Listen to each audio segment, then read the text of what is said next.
बारात है, इसके बीन तो हमारे रेवत जी, हमें पहले बुलवाना जरूरी है आज भाई। भाई आज दूल्हे तो वो हैं, खींवसर से चुनाव लड़ रहे हैं, हमारे प्रत्याशी हैं, तो कायदा यही कहता है कि भाई हम पहले बात करें, अपनी बात रखें। आज खींवसर की इस ऐतिहासिक जनसभा में मैं पहले तो बहुत बहुत बधाई देना चाहती हूँ। इतनी भारी संख्या में आप 4 घंटे से बैठ के इंतजार कर रहे हो, इतनी गर्मी में एक आदमी नहीं हिला, तब से सबके आप भाषण सुन रहे हो। इसमें भारतीय जनता पार्टी की रीति नीति के बारे में बात करी, कांग्रेस के बारे में बात करी, कुछ ने आरएलपी के बारे में भी बात करी। मैं 2-3 बातें आप लोगों के सामने इस मंच के माध्यम से रखना चाहती हूँ। मैं कुछ घटनाक्रम बताना चाहती हूँ कि खींवसर में हाल ही में जो हुआ और रेवत जी कैसे हमारे यहाँ से प्रत्याशी बन करके आए। कुछ समय पहले मैंने भारतीय जनता पार्टी ज्वाइन करी, लोगों का बहुत समर्थन मिला। बाद में जगह जगह से आवाज़ आने लगी कि भाई हम भी चाहते हैं भारतीय जनता पार्टी के हाथ मजबूत करें, इस पार्टी में ज्वाइन करें। उसी के चलते आप जानते हैं बहुत बड़े लेवल पे हमारे जो प्रत्याशी हैं आपके यहाँ से, मूंडवा के प्रधान भाई रेवत राम जी डांगा जी और जगदीश जी बिडियासर जी ने भारतीय जनता पार्टी ज्वाइन करी। उसके पश्चात कैंडिडेट ढूंढ रहे थे कि खींवसर में कौन सबसे मजबूत भारतीय जनता पार्टी का कैंडिडेट हो सकता है।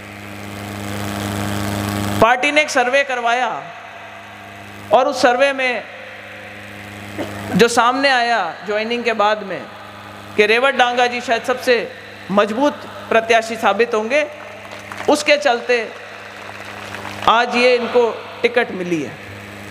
और मुझे लगता है कि जो सर्वे करने वाले थे, कई बार तो 19-20 कर देते हैं, पर जो जन सैलाब आज यहाँ आया है ना, मुझे लगता है सर्वे वालों ने बहुत ईमानदारी से काम किया था। रेवत जी को आज इस मंच पर बहुत से ऐसे लोग हैं जो भारतीय जनता पार्टी में लंबे समय से जुड़े थे।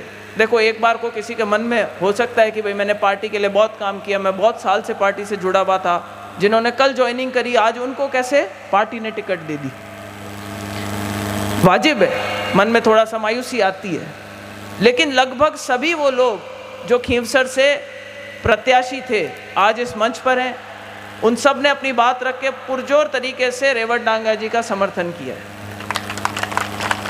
हमारे में से एक जब कहीं पे भी टिकट मांगने की बात चल रही थी तो रेवत जी, जगदीश जी, धनंजय सिंह जी, हमारे मैरिया जी, कान जी और भी जो लोग थे वो सब लगभग एक साथ जाते थे कि साहब हमें जिस किसी को दे दोगे, कि हम इतने दुखी हैं इस बार कि भाई हम में से जिसको भी आप टिकट दे दोगे हम उसको पूरा समर्थन बाकियों का मिलेगा और हम पूरी कोशिश करेंगे कि भारतीय जनता पार्टी जो है वो इस सीट खींवसर की निकाल करके दे इस बार। मुझे थोड़ा दुख भी हुआ सुन के, मैरिया जी को थोड़ी शायद ज़्यादा मायूसी थी और उन्होंने कल कांग्रेस पार्टी ज्वाइन करी।